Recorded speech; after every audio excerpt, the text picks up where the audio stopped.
नमस्कार, मैं हूं आंचल सिंह और आप सभी का स्वागत है हमारे चैनल पर। आज तक पर एक के बाद एक कार्रवाई हो रही है, लेकिन इस बार आज तक ने हाथरस मामले में जिस तरीके से रिपोर्टिंग की थी, हाई कोर्ट के आदेश का उल्लंघन किया था, उसके बाद केंद्रीय सूचना एवं प्रसारण मंत्रालय ने एनबीएसए को निर्देश दिए हैं कि आज तक चैनल के खिलाफ उचित कार्रवाई किया जाए। कांग्रेस पार्टी के ही समर्थक साकेत गोखले ने ये शिकायत दायर की थी, जिसके बाद ये आदेश दिया गया है। तो न्यूज ब्रॉडकास्टिंग स्टैंडर्ड अथॉरिटी ने इंडिया टुडे मीडिया नेटवर्क के समाचार चैनल आज तक को नोटिस भेजा है। ये नोटिस इलाहाबाद हाई कोर्ट के आदेश के उल्लंघन को लेकर भेजा गया है, जिसमें उत्तर प्रदेश के हाथरस में हुई घटना की जांच को लेकर गोपनीयता बरतने की बात कही गई थी। मंत्रालय ने यह आदेश दिया है और इस आदेश के बाद इस मामले में समाचार चैनल आज तक के खिलाफ कार्रवाई की जाएगी। ये नोटिस 5 नवंबर को भेजा गया है। और आपको पता हो तो यूपी के हाथरस में एक जो लड़की थी, उसके साथ कुछ घटना घटी थी, जिसके बाद इसे राजनीतिक रंग देने का प्रयास किया गया था। और इसी के साथ केंद्रीय सूचना एवं प्रसारण मंत्रालय ने एनबीएसए को निर्देश दिए हैं कि वो आज तक चैनल के खिलाफ उचित कार्रवाई करे। कांग्रेस पार्टी के समर्थक साकेत गोखले द्वारा दायर की गई शिकायत के बाद ये आदेश दिया गया है।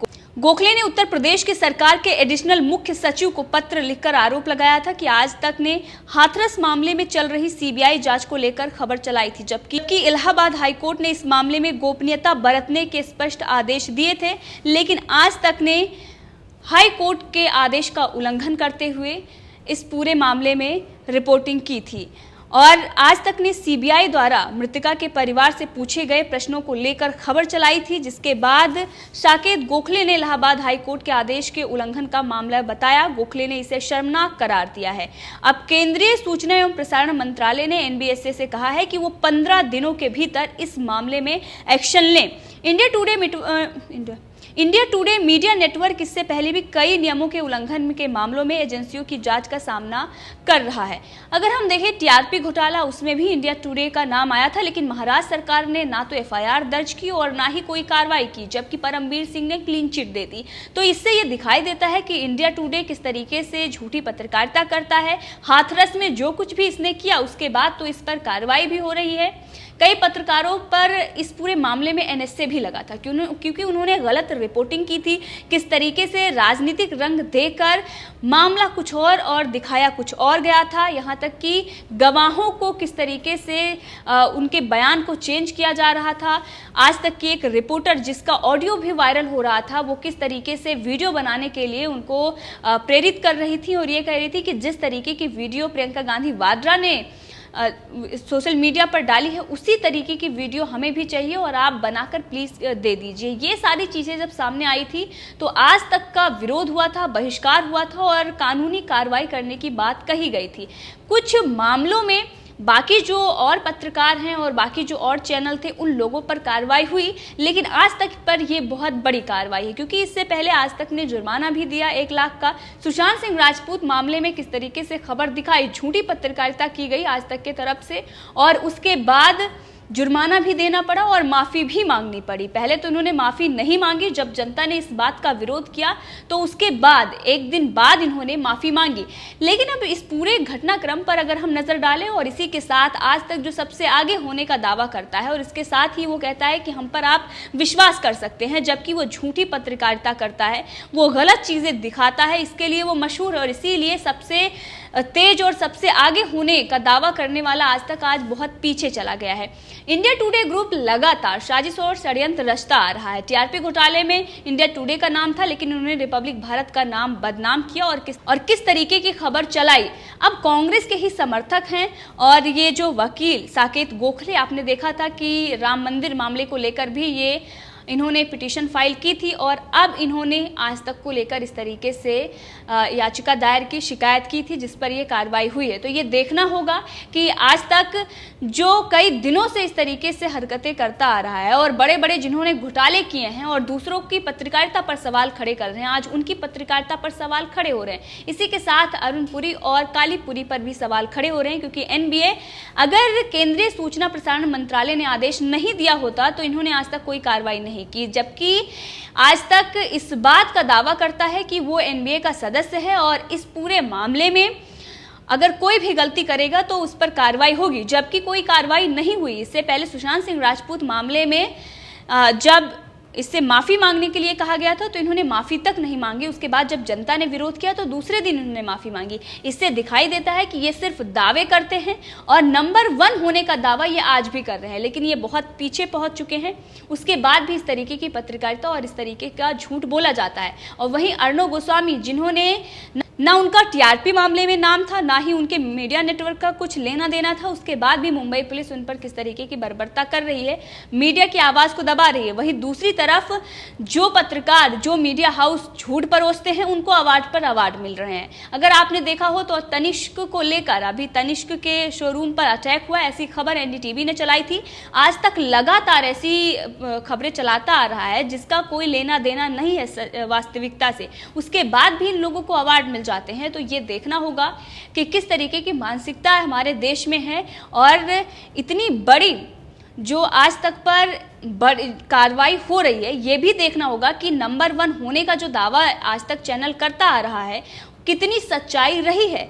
टीआरपी जो इन्होंने अभी तक दावा किया कि इनकी टीआरपी इतनी है, वो भी फेक टीआरपी थी, वो घोटाला भी इनका सामने आ गया और उसके बाद ये सवाल किसी और पर खड़े कर रहे हैं। राहुल कंवर जो न्यूज रूम में उछल उछल कर पत्रकारिता कर रहे थे और ये कह रहे थे कि अब रिपब्लिक टीवी का अकाउंट सीज कर दिया जाएगा, बड़ी बड़ी बातें कर रहे थे टीआरपी घोटाले में। और वहीं पर जब सीबीआई जांच की मांग की गई कि जब मामला बहुत संगीन है तो सीबीआई से जांच होनी चाहिए और उत्तर प्रदेश सरकार ने आदेश भी दिए, तो पूरा एनबीए कालीपुरी और अरुणपुरी को बचाने के लिए एक पत्र लिखकर ये मांग करता है कि नहीं, इसमें ऐसी चीज़ें कुछ है नहीं और इस पूरे मामले को मुंबई पुलिस देख रही है, उसे देखने दीजिए। अगर सीबीआई के हाथों में जाता है तो इसमें शंका पैदा होती है, क्योंकि पुलिस ने एफआईआर दर्ज की, उसके बाद सीबीआई को ये जांच सौंप दी जाती है, इससे शंका पैदा होती है। लेकिन अर्णव गोस्वामी के साथ जो कुछ भी हो रहा है उसमें इनको शंका पैदा नहीं हो रही है, ना ही ये विरोध प्रदर्शन में उतर रहे हैं और ना ही अब ये पत्र लिख रहे हैं। तो ये दोहरी मानसिकता है और न्यूज़ चैनल हैं जो वो एक गिरोह बनाकर बैठे हुए हैं, एक दूसरे को समर्थन करते हैं और सिर्फ सिलेक्टिव चीज़ों को ही दिखाते हैं। झूठी पत्रकारिता करने के बाद भी इनका कोई कुछ नहीं कर सकता है, ऐसा भ्रम इनको आज तक रहा है और इसीलिए आज जब कार्रवाई हो रही है तो ये मुंह छिपाकर बैठे हुए हैं। नंबर 1 होने का दावा करते हैं, लेकिन जब इनके खिलाफ कार्रवाई की जाती है तब ये उसको प्रोग्राम नहीं बनाते हैं। टीआरपी घोटाले में जब सीबीआई जांच का विरोध हुआ तब इन्होंने प्रोग्राम दिखाया कि सीबीआई जांच का विरोध हो रहा है क्योंकि इसमें शंका उत्पन्न हो रही है, लेकिन ये नहीं बताया कि इंडिया टुडे का नाम है और जो शिकायत दर्ज की गई है वो भी इंडिया टुडे है का नाम था उसमें। ये सारी चीज़ें उन्होंने नहीं बताई। इन्होंने ये नहीं बताई कि रिपब्लिक भारत का नाम जो हमने लिया था वो झूठा था, हंसा की रिपोर्ट जिसका हवाला दिया था उसमें भी इंडिया टुडे का नाम है। ये सारी चीज़ें इंडिया टुडे की तरफ से आज तक की तरफ से नहीं बताई गई। अंजना ओम कश्यप हो या रोहित सरदना या फिर श्वेता सिंह या इनके जो पत्रकार हैं, जिस तरीके से प्रोमो रिलीज करके इनको बताना पड़ता है कि हम एनबीए के सदस्य हैं, हम सच्ची पत्रकारिता करते हैं, हमारी जो पत्रकारिता उसमें शोर नहीं होता, हम सड़कों पर सड़क छाप पत्रकारिता नहीं करते। चित्रा त्रिपाठी ने कहा था, बहुत सारे दावे ये करते हैं, लेकिन दावों की इनके जो दावे हैं उनकी पोल यहीं पर खुलती है जब इन पर कार्रवाई होती है और इसके साथ ही इनको जुर्माना भरना पड़ता है। वहीं अगर महाराष्ट्र सरकार की तरह अगर उत्तर प्रदेश में भी सरकार ऐसे एक्शन लेती, अगर इस तरीके से बदले की भावना से कार्रवाई करती, क्योंकि हाथरस में जिस तरीके से मीडिया ने ड्रामा किया था, जो कुछ भी गलत इन्होंने दिखाया था, उसके बाद पोल रिपब्लिक टीवी ने ही खोली थी कि कितना झूठ मीडिया दिखा रहा था। अगर वैसे ही एक्शन उत्तर प्रदेश सरकार लेती, अगर उसी तरीके की बदले की कार्रवाई की जाती, तो आज तक के बड़े बड़े पत्रकार जो आज बड़े बड़े दावे ठोक रहे हैं और अर्णव गोस्वामी के लिए कह रहे हैं कि हम उनकी पत्रकारिता को उनकी पत्रकारिता से सहमत नहीं हैं, आज वो भी जेल में होते और इनका जो चैनल है वो भी बंद हो गया होता अभी तक, क्योंकि उन्होंने बहुत झूठी खबरें दिखाई है। लेकिन हमारे देश में अभिव्यक्ति की आज़ादी है, प्रेस स्वतंत्र है और उत्तर प्रदेश में ये जो चीज़ें कर रहे हैं, क्योंकि योगी आदित्यनाथ वो कानूनी प्रक्रिया से चलते हैं, वो इस तरीके से तानाशाही नहीं दिखाते हैं जिस तरीके से महाराष्ट्र में दिखाई जा रही है। और यही चैनल हैं जो महाराष्ट्र सरकार और मुंबई पुलिस से सहमत हैं। ये एक तरफ विरोध तो करते हैं लेकिन दूसरी तरफ परमबीर सिंह को बिठाकर ये प्रोग्राम करते हैं, तो इनकी मानसिकता वहीं पर दिखाई देती है। और अब आज तक को इतना बड़ा झटका लगा है इनका, जो ये बार बार प्रोमो रिलीज करके और बहुत सारी चीज़ें इनको बतानी पड़ रही है जनता को। अवार्ड भी ले लेते हैं और ये दिखाते हैं कि हमें अवार्ड मिला है बहुत अच्छी पत्रकारिता करने पर, लेकिन जब ये चीज़ें सामने आती हैं तो जनता इनका असली चेहरा देख लेती है और वहीं पर जो झूठी पत्रकारिता इनके तरफ से की जाती है, ज़्यादा दिन की बात नहीं है, अभी भी बहुत सारे आर्टिकल इनके तरफ से लिखे गए हैं जिसका विरोध हो रहा है, जिसका वास्तविकता से कोई लेना देना नहीं है। और हाथरस में आज तक मुख्य भूमिका में था और इनकी वही रिपोर्टर थी जो जामिया और जेएनयू जाकर किस तरीके से प्रोपेगेंडा रचती हैं और वो हाथरस में भी वही प्रोपेगेंडा रचती हैं। और जिसके बाद जनता ने ये मांग की थी कि ऐसे पत्रकार पर कार्रवाई हो, लेकिन पत्रकार पर कार्रवाई नहीं हुई क्योंकि प्रेस स्वतंत्र है, वो कुछ भी दिखा सकता है। लेकिन महाराष्ट्र में ऐसा नहीं है। महाराष्ट्र में अगर सरकार की आलोचना या सरकार से कोई सवाल पूछता है तो उसे झूठे केस में फंसाया जाता है और वहाँ पर उसकी जमानत भी नहीं हो पाती क्योंकि पूरी सरकार जो सिस्टम है उसको कंट्रोल करके बैठी हुई है।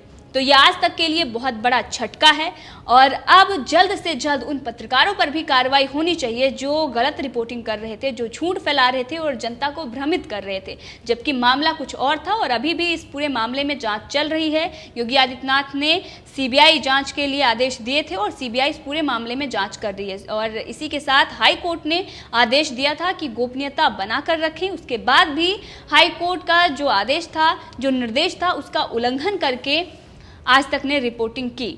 तो सुशांत सिंह मामला हो या हाथरस हो, जिस मामले में आज तक ने इस तरीके की रिपोर्टिंग की है, उसी के संगठन जिसका वो पार्ट है, जिसका वो मेंबर है, वही उस पर कार्रवाई कर रहा है। ये देखना होगा कि कहाँ तक इनकी जो गलतियां हैं वो पकड़ी जाती हैं और उसके बाद सच सामने आता है, लेकिन हर बार ये सच छुपा लेते हैं। तो जल्द ही टीआरपी घोटाले में सीबीआई जांच की मांग होगी और सीबीआई जांच हो भी रही थी, लेकिन एनबीए ने इसका विरोध जताया था और सीबीआई जांच होगी तो सच सामने आएगा और टीआरपी मामले में भी आज तक फंसेगा। बड़े बड़े इनके जो एंकर हैं उन लोगों पर भी कार्रवाई होगी और जो टीआरपी मामले में घोटाले में शामिल थे उन लोगों पर भी गाज गिरेगी।